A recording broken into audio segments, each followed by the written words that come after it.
আগে বাঙালি হয়ে গর্ববোধ করতাম, এখন লজ্জিত লাগছে, এত পরিমাণে লজ্জা লাগছে বাঙালি বলতে। বাঙালি হয়ে কি বলবো, এত পরিমাণে নিজেকে খারাপ লাগছে। এমন একটি কাণ্ড, এমন একটি ঘটনা যেটা আমাদের মাথাটাকে রক্তে গরম করে দেয়। বন্ধুরা, মৌমিতার শরীর থেকে 150 গ্রাম বীর্য বেরিয়েছে। আপনারা চিন্তা করতে পারেন 150 গ্রাম বীর্য মানে 15টি মানুষের বীর্য।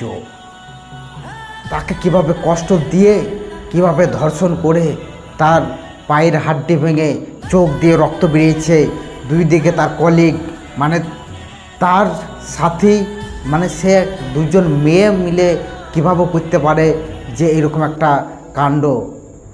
দুটি মেয়ে নিয়ে গিয়ে তার হেবান্ধের ওপর ছেড়ে দেয় তাকে, এবং তারা 2 হাত ধরে থাকে, হয়তো এভাবেই তাকিয়ে থাকে তাদের ওপর যে তুমি মেয়ে হয়ে কিভাবে আমাকে এরকমভাবে তাদের হাতে ফেলে দিলে।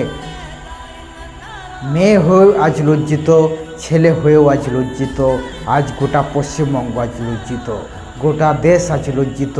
গোটা দেশের মান সম্মান রক্ষার জন্য তাদেরকে শাস্তি পেতেই হবে। এই আজ তাদেরকে শাস্তি পাওয়ার জন্য সিবিআই তদন্তে লেগেছে। সিবিআই আশা করি তারা খুব শীঘ্রই দোষীকে খুঁজে নিয়ে তাকে যেন শাস্তির দোরগোড়ায় নিয়ে গিয়ে ফাঁসি দেওয়া হয়। ফাঁসি তো দূরের কথা, ফাঁসিও তাদের জন্য শাস্তি কম। তাদেরকে সমাজের মধ্যে নিয়ে গিয়ে তাদেরকে যদি কেটে দেয় সেটাই কিন্তু শাস্তির যোগ্য হবে। কিন্তু আজ ইন্ডিয়া প্রমাণ করতে দিন লেগে যাবে যে কে খুন করেছে, কে করেছে। সিবিআই যদি ঠিকমতো কাজ করে তাহলে কিন্তু দোষী পাওয়া অবশ্যই উচিত। দোষী পেয়ে যেন খুব তাড়াতাড়ি তাদের শাস্তি ঘোষণা করা হয়, সেটাই আমি চাইবো। 150 গ্রাম বীর্য আপনারা কল্পনা করতে পারেন তার উপর কতটা অত্যাচার হয়েছে। পা হাত পা ভেঙে দিচ্ছে, রক্ত বেরিয়েছে চোখ থেকে। তারপরে তার শরীরে 113টি কামড়।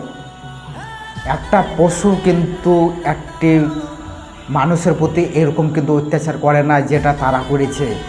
তারা কিন্তু পশুর থেকেও অনেকটা নিচে। তারা এক ধরনের হেইবান, তারা মানুষরূপী হেইবান। তারা এই হেইবান মানুষরূপী শয়তান। তারা একটি মেয়ের উপর এইরকম অত্যাচারের পর অত্যাচার করে তাকে এই দুনিয়া থেকেই শেষ করে দিয়েছে। তার যে মৃত্যু, এই মৃত্যুটা ভাবতে গেলে চোখ দিয়ে জল বেরিয়ে চলে আসে মানুষের, যে কীভাবে কষ্ট দিয়ে তাকে মারা হয়েছে। আজ চারিদিকে শুধু আন্দোলন চলছে। আজ মানুষ কতটা কাঁদছে তার ঘটনা শুনে, চোখ দিয়ে কিন্তু জল পড়ে যাচ্ছে। এরকম একটা কাণ্ড কিন্তু মানুষরূপী শয়তান যে জড়িত আছে খুব শীঘ্রই তাদেরকে ধরে নিয়ে গিয়ে তাড়াতাড়ি শাস্তি দেওয়া যেন হয়, সেটাই কিন্তু আবেদন করব। আর ভিডিওটা প্রচুর পরিমাণে শেয়ার করবেন যাতে এই ভিডিওটা সবার কাছে পৌঁছে যায় এবং মৌমিতার ঠিক বিচার হয়। ভিডিওটা শেয়ার করে দেবেন প্রচুর পরিমাণে।